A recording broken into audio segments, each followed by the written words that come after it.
This is Keith from Electric Fuchsia, and the guitar that I'm holding is the guitar that I recorded all of the acoustic tracks on for our latest single, Along Goodbye.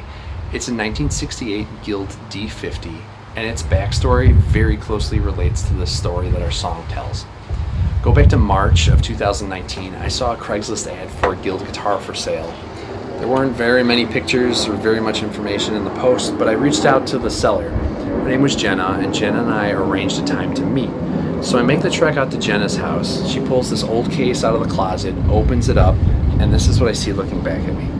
Now I repair guitars for a living, so there are a few things that jumped out at me. The string height off the neck was kind of high, and the body angle with the neck was shallow. Now this is evident that the guitar is going to need a neck reset. Furthermore, the bridge was lifting off the body, but a guitar is no different than a car. Like, they need maintenance after a certain amount of time and mileage. The other thing that I noticed was this beautiful playwear on the back of the neck where somebody was playing cowboy chords, and that corresponds with these soft divots in the ebony fretboard where somebody was playing D's and C's and E's all the time. And around the guard is pickwear. Now, somebody played this guitar a lot but didn't beat on it, and I love a worn guitar because, let's face it, people aren't playing guitars that suck. If a guitar is great, you're going to want to pick it up and play it more frequently. So I asked Jenna, I said, well, Jenna, if you don't play, like, how did you end up with this? And she goes on to tell me this story. So Jenna tells me that her dad was a teacher at Folsom Prison back in the 60s and 70s when the state of California had the educational and vocational rehabilitation program for prisoners. Her dad would teach some academics classes, but also teach vocational classes. And he just so happened to be on the prison grounds January 13th, 1968, which is the day that Johnny Cash recorded his live album at Folsom Prison. He did two shows, one in the late morning and one in the early afternoon. And from the back of the cafeteria, her dad watched Johnny Cash, June Carter, Carl Perkins, and the Statler brothers perform. Him seeing that performance inspired him to learn guitar. So Jenna remembers not too much longer, although she was young, so the details are a little fuzzy. He came home with this, and he was practicing, and he would be in the den late at night swearing over playing the dreaded barred F chord as he learned I Walked the Line in Folsom Prison, some of which I have handwritten sheet music still in the case from him. And he would take this guitar to the prison, and he would play at the end of some of his classes, and he would learn all the country standards and some bluegrass on it.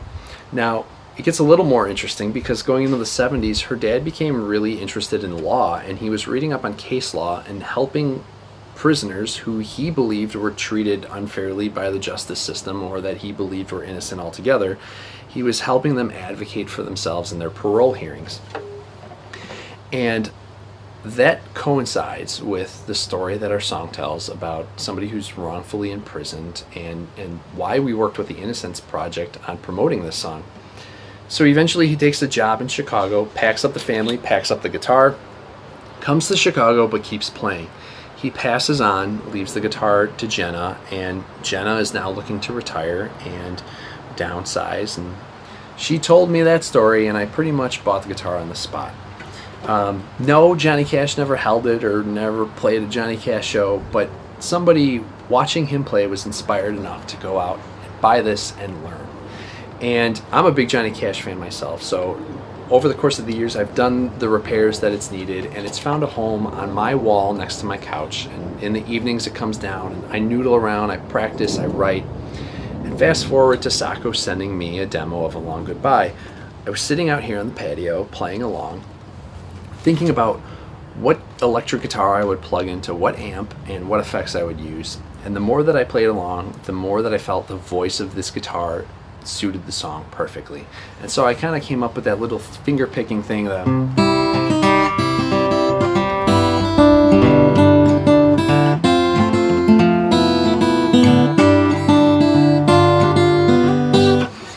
and I went inside, set up some mics, laid down a finger picking track, laid down the flat picking solo, and then did a 4-part harmony at the end, all flat picking.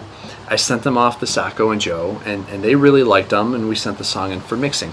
Now fast forward about a week later, and we were video conferencing, and we're talking about how are we going to promote the song. And the backstory of the instrument hit me, and I thought, this is a story that needs to be shared.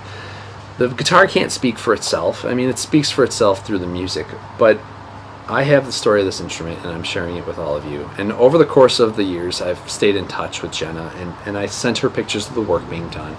And I would send her pictures of it in a recording studio, laying down tracks, or if I lent it out to a friend who's playing at a coffee shop or something like that, just to show her that her father's guitar is still being played and still being cared for.